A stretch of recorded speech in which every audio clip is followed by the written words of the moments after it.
Salut, c'est Tao. Aujourd'hui, on va parler d'un sujet qui concerne de plus en plus d'agents de maîtrise. Le passage au statut cadre. Trop souvent, on nous fait croire que devenir cadre, c'est forcément manager une équipe. Comme si la reconnaissance passait uniquement par l'encadrement. Eh bien non, il faut le dire clairement.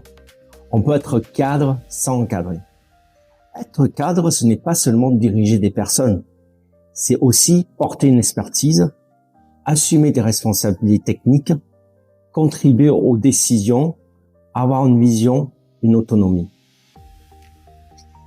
Beaucoup d'agents de maîtrise exercent déjà au quotidien des missions qui relèvent pleinement du statut cadre. Alors pourquoi ce blocage? Pourquoi cette réticence à reconnaître ses compétences? C'est là qu'intervient notre rôle collectif. Parce que cette évolution, elle ne tombe pas du ciel. Elle se prépare, elle se défend, elle se construit. Passer cadre, ça se prépare comme un entretien d'embauche. Oui, exactement comme si vous postulez à un nouveau poste. Il faut, en premier, faire le bilan de ses missions réelles, pas seulement celles inscrites sur la fiche de poste. Identifier ses responsabilités, ses marges d'autonomie. Troisième point, valoriser son expertise et ses prises d'initiative. Et enfin, démontrer sa capacité à contribuer à un niveau stratégique ou transversal.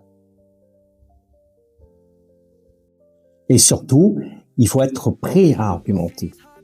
Car dans beaucoup d'entreprises, il faudra convaincre. Convaincre que votre travail a évolué, convaincre que votre rôle dépasse le cadre actuel, convaincre que votre reconnaissance doit suivre.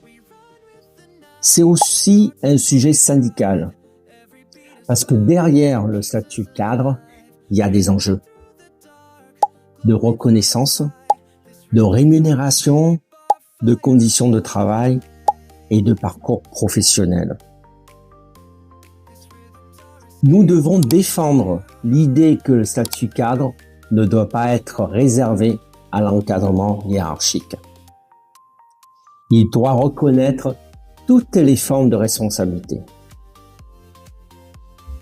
Alors, si vous êtes agent de maîtrise et que vous vous reconnaissez dans ce discours, ne restez pas isolé. Parlez-en, faites-vous accompagner. Échangez avec vos représentants du personnel. Préparez votre dossier. Parce que revendiquer une évolution, ce n'est pas demander une faveur. C'est exiger une reconnaissance légitime. Ce sujet vous intéresse? Si on parlait ensemble avec le syndicat de tout cela.